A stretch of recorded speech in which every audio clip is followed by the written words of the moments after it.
చంద్రబాబు నాయుడు, రేవంత్ రెడ్డి ఇలాగ చాలామంది ముఖ్యమంత్రులు దావోస్ వెళ్తున్నారు. హుహు. దావోస్ మనకు తెలుసు స్విట్జర్లాండ్‌లో ఉంటది. సో, మౌంటైన్ రిసార్ట్ టౌన్ అది. స్మాల్ ఇది ఉంటది. 10,000 పాపులేషన్ అలా ఉంటారు. అందులో ఆహ్, వరల్డ్ ఎకనామిక్ ఫోరం అని 1971లో ఏర్పడింది. దాదాపు 1000 రకాల కంపెనీలు, మల్టీనేషనల్ కంపెనీలు ఇందులో భాగం ఉంటాయి. ఓకే. ఈ ఎవ్రీ ఇయర్ జనవరిలో వీళ్ళు అక్కడ వరల్డ్ ఎకనామిక్ ఫోరం సమ్మిట్ అనేది చేస్తారు. Economic summit. దీంట్లో ప్రపంచవ్యాప్తంగా అనేక దేశాలకు సంబంధించిన పొలిటికల్ లీడర్సు, తర్వాత వివిధ రకాల సామాజిక స్థాయిలో పనిచేసే వాళ్ళు, ప్లస్ కంపెనీల ప్రతినిధులు, సీఈఓలు కావచ్చు, కంపెనీ యజమానులు కావచ్చు, వాళ్ళందరూ కూడా పాల్గొంటారు. ఇవేంటంటే ఆయా దేశాల్లో లేకపోతే మన దేశంలో ఆయా రాష్ట్రాల్లో పెట్టుబడులు ఆహ్వానించడానికి ముఖ్యమంత్రుల స్థాయిలో కానీ లేదా మంత్రుల స్థాయిలో కానీ వెళ్తారు. సో అక్కడ వాళ్ళ ప్రతినిధులు సీఈఓలతో కలిసి ఒప్పందాలు ఏర్పాటు చేసుకుంటారు. బేసిక్గా ఇది దీని యొక్క పర్పస్. ఓకే. ఇది అలాగా ఇప్పుడు చంద్రబాబు ప్రభుత్వం సంబంధించి చంద్రబాబు ప్లస్ 8 మంది, అంటే ఓన్లీ అధికారులు మంత్రులకు మాత్రమే ప్రవేశం అక్కడ. ఇది 5 రోజులు జరుగుతుంది. ఇందులో మన ఆంధ్రప్రదేశ్ నుంచి చంద్రబాబు ప్లస్ 8 మంది వెళ్తున్నారు. ఇందులో నారా లోకేష్, తర్వాత టీజీ భరత్, వీళ్ళిద్దరు మంత్రులు వీళ్ళు వెళ్తున్నారు. అది కాకుండా మిగతా 6 మంది అధికారులు కూడా పాల్గొంటున్నారు. వీళ్ళకి అసిస్ట్ చేయడానికి ఇంకొక 15 పీపుల్ కూడా అక్కడికి వెళ్తున్నారు.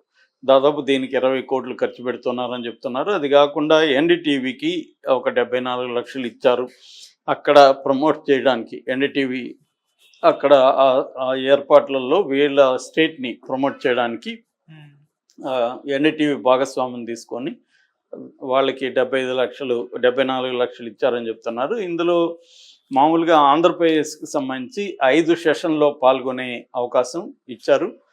ఇందులో 3 సెషన్లలో చంద్రబాబు పాల్గొంటాడు, 2 సెషన్లలో లోకేష్ పాల్గొంటాడు. మొత్తం 5 సెషన్లు. దీంట్లో ఒక స్టేట్ పెవిలియన్ అని ఒకటి ఏర్పాటు చేస్తారు ఆంధ్రప్రదేశ్ రాష్ట్రానికి సంబంధించి. అట్లాగే 4 రకాల రౌండ్ టేబుల్ సమావేశాలు జరుగుతాయి. దీంతోపాటు CII, confederation of Indian industries అని ఉంటుంది. అది అత్యున్నత ఇండస్ట్రీస్ సంబంధించిన బాడీ. ఆ సిఐఐ కూడా బ్రేక్ఫాస్ట్ మీటింగ్ ఏర్పాటు చేస్తుంది. దాంట్లో కూడా వీళ్ళు పార్టిసిపేట్ చేస్తారు. బేసిక్గా ఏంటంటే మన రాష్ట్రానికి సంబంధించి వివిధ సెక్టర్స్లో పెట్టుబడి పెట్టాలని, ముఖ్యంగా ఐటీ కావచ్చు, తర్వాత గ్రీన్ ఎనర్జీ కావచ్చు, ఇలాంటి అనేక రంగాల్లో పెట్టుబడులు పెట్టడానికి మన రాష్ట్రంలో ఉండే పారిశ్రామిక విధానం కావచ్చు, తర్వాత గవర్నమెంట్ ఆఫీసులు ఎలా పనిచేస్తున్నాయి, పారిశ్రామిక విధానానికి సంబంధించి మేము ఎటువంటి ప్రొవైడ్ చేస్తున్నాం, అట్లాగే ఏ పరిశ్రమల్లో ఆపర్చునిటీస్ ఉన్నాయి అనేది వాళ్ళకి వివరించడానికి దాదాపు 18 దేశాల సీఈఓలతో ఆల్రెడీ మీటింగ్ ఫిక్స్ అయింది చంద్రబాబు అని చెప్తున్నారు. సో దీనివల్ల మరి ఎన్ని కోట్ల పెట్టుబడులు వస్తాయనేది తెలియదు, కానీ ఇదొక ప్రతిది ఒక సందర్భం ఎవ్రీ ఇయర్. ఇలాంటివి చాలా ఉన్నాయి, బట్ ఇది వెరీ పాపులర్ కాబట్టి దీనికి వెళ్ళారు. అయితే ఇక్కడ వార్త ఏంటంటే చంద్రబాబు దీనికి వెళ్తూ లోకేష్ని కూడా తీసుకెళ్తున్నాడు కాబట్టి ఇక్కడ పవన్ కళ్యాణ్ రాష్ట్రం నువ్వే చూసుకో, నువ్వు ఆపద్ధర్మ ముఖ్యమంత్రి లాగా, అంటే టెంపరీ ముఖ్యమంత్రి లాగా బిహేవ్ చేయి అని చెప్పాడని పవన్ కళ్యాణ్కి సంబంధించిన ఒక టీవీ న్యూస్లో వస్తుంది. ఏపీని నువ్వు చూసుకో నేను వెళ్తున్నా అన్న టైటిల్ పెట్టి పవన్ ఏపీని నువ్వు చూసుకో అని. ఇది ఏంటంటే ఇది కామెడీగా ఉంది. ఇప్పుడు ఇక్కడ రేవంత్ రెడ్డి కూడా వెళ్తున్నాడు. రేవంత్ రెడ్డి ఎవరికి అప్పగించాడు ఇక్కడ? మామూలుగా అక్కడ ఇప్పుడు ఇవాళ ఏంటంటే డిస్టెన్స్ అనేది పెద్ద మ్యాటర్ కాదు ఎక్కడున్న ప్రపంచంలో. అందులో చంద్రబాబు ఇది ఎప్పుడూ పాత జమానాలోనే చేసిన వ్యక్తి ఆయన. అప్పటికి ఇంకా ఎవరికి ఏం తెలియనప్పుడే ఆయన వీడియో కాన్ఫరెన్స్లు అవన్నీ చేశాడు. మొన్న కూడా ప్రముఖ ఎకనామిస్టు రుచిర్ శర్మ అనే ఒక ఆయన పుస్తకం చదువుతుంటే అందులో ఒక చాప్టర్ చంద్రబాబు మీద రాశాడు, ల్యాప్టాప్ ముఖ్యమంత్రి చాప్టర్ పేరు. అప్పట్లోనే ఈయన ల్యాప్టాప్ పెట్టుకొని ఒక రోజంతా అతనితో ఎలా గడిపాడు అవన్నీ అతను రాసుకుంటూ వచ్చాడు. అంటే నేను చాలా ఇంప్రెస్ అయ్యాను, ఆయన చాలా ప్రోయాక్టివ్గా ఉన్నాడు అని 90sలో. సో ఆ టైపు ముఖ్యమంత్రి దావోస్లో ఉంటే ఇక్కడ ఆంధ్రప్రదేశ్లో ఏమేమి జరిగితే ఆయనకు తెలియదా, లేకపోతే అక్కడ నుంచి గైడ్ చేయలేడా? ఆ, ఒక వ్యవస్థ అయితే ఉంటుంది కదా, ఇక్కడ సిఎస్ ఉంటారు, ప్రిన్సిపల్ సెక్రటరీస్ ఉంటారు, ఆయా మంత్రిత్వ శాఖలకు సంబంధించి. ఇటు లోకేష్ గైడ్ చేయగలడు, చంద్రబాబు గైడ్ చేయగలడు. కాబట్టి వీళ్ళేందో అత్యుత్సాహంతో జనసేనకు సంబంధించిన టీవీ ఛానల్ ఈ టైటిల్ పెట్టింది. అంటే ఇక్కడ ఏం జరుగుతుందంటే, దీనికి నేపథ్యం ఏంటంటే, గత కొంతకాలంగా లోకేష్కి పవన్ కళ్యాణ్కి మధ్య ఒక కోల్డ్ వార్ నడుస్తుంది అన్న వార్త వైరల్ అవుతుంది. ఈ వార్తను ఫస్ట్ వైరల్ చేస్తుండేది వైసీపీ వాళ్ళు. ఎందుకంటే వైసీపీ వాళ్ళు ముందు నుంచి కూడా ఎలక్షన్ ముందు కూడా జనసేనకి తెలుగుదేశానికి మధ్య గొడవ పెట్టాలని శాయశక్తులు ట్రై చేశారు, ఫెయిల్ అయ్యారు.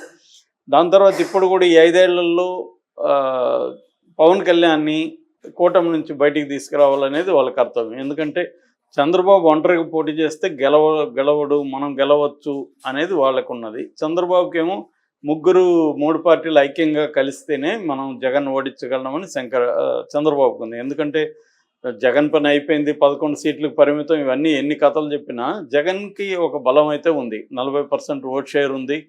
ఆల్రెడీ ఈ ప్రభుత్వం, ఏ ప్రభుత్వం కూడా 5 ఏళ్ల తర్వాత యాంటీ ఇన్కంబెన్స్ అనేది వరల్డ్ వైడ్ ట్రెండ్ ఇవాళ. ఎందుకంటే ఆర్థిక పరిస్థితులు బాగాలేవు, ఆర్థిక సంక్షోభాలు పెరుగుతున్నాయి రోజు రోజుకి. దానివల్ల ఇన్కంబెంట్ గవర్నమెంట్స్, అంటే ఏ గవర్నమెంట్ ఉంటే దానికి వ్యతిరేకంగా ప్రజలు తీర్పు ఇవ్వడం అనేది వరల్డ్ వైడ్ ట్రెండ్. సో ఆ క్రమంలో ఇండియాలో కూడా అనేక రాష్ట్రాల్లో ఈ యాంటీ ఇన్కంబెన్స్ అనేది గట్టిగా ఉంది. దాన్ని బీజేపీ మాత్రమే అధిగమిస్తూ ఉంది. ఎందుకంటే నేషనల్ లెవెల్లో మోడీని ఎదుర్కొనే ఒక నేషనల్ లెవెల్ నాయకుడు లేడు, రాహుల్ గాంధీ దగ్గరకు కూడా రావట్లేదు. రెండోది, ఇండియా కూటమిలో ఐక్యత లేదు. దానివల్ల మోడీకి యాంటీ ఇన్కంబెన్సీ బలంగా ఉన్నా కూడా అవ్వట్లేదు. అందువల్ల ఇప్పుడు ఇక్కడికి వచ్చేసరికి కూటమికి వ్యతిరేకంగా ఆల్రెడీ యాంటీ ఇన్కంబెన్స్ అనేది మొదలైంది. ఎందుకంటే కూటమి హామీ ఇచ్చిన అనేక పథకాలని అమలు చేయడం అనేది ఈలో లేదు. ఫర్ ఎగ్జాంపుల్ తల్లికి వందనం స్కీమ్ కావచ్చు, రైతు భరోసా కావచ్చు, ఇలాంటివి ఇచ్చే పరిస్థితి అక్కడ కనిపించలేదు. దానివల్ల ఖచ్చితంగా వ్యతిరేకత ఉంటుంది. సో అందువల్ల జగన్కి మళ్ళీ ఆపర్చునిటీ ఉంది. ఈ క్రమంలో చంద్రబాబు ఒంటరిగా పోటీ చేసే సాహసం చేయడు, ఇది క్లియర్గా పవన్ కళ్యాణ్కి తెలుసు. అయితే గవర్నమెంట్లో ఏం జరుగుతుందంటే, అసలు ఎలక్షన్లకు ముందే తెలుగుదేశానికి సంబంధించిన ఎమ్మెల్యే టికెట్లు ఇవన్నీ కూడా లోకేషే ప్రధానంగా తను ఎవరెవరికి ఇవ్వాలి ఏంటనేది ఇచ్చాడనేది అందరికీ తెలిసిన విషయమే.